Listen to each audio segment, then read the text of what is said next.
Hilirisasi industri kelapa sawit di Indonesia masih menemui sejumlah tantangan baik di hulu maupun di hilir. Kolaborasi semua pihak diperlukan sehingga potensi kelapa sawit tanah air bisa dimaksimalkan.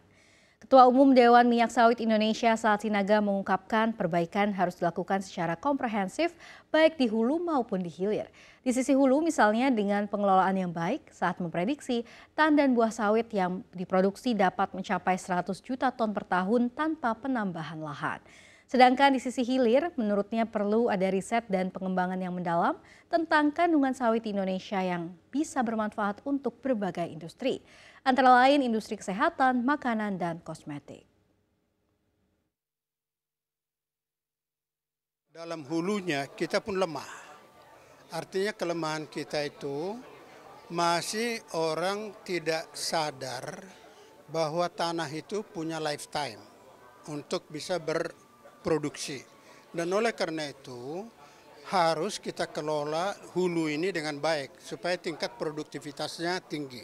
Itu dalam hal hulu. Kita harapkan di hulu itu minimal 24 ton tandan buah sawit per hektar per tahun. Kalau itu bisa, maka kita akan bisa mencapai 100 juta ton dengan luas lahan yang sama. Ke dalam hilir, dalam hal makanan, ini perlu dilihat bahwa sawit kita itu harus disadari punya nutrisi yang tertinggi yang juga kurang disadari oleh Indonesia. Ini juga terjadi karena apa? Jumlah laboratorium kita pun untuk meneliti ini pun kurang juga. Jadi itu perlu ditambah supaya tahu.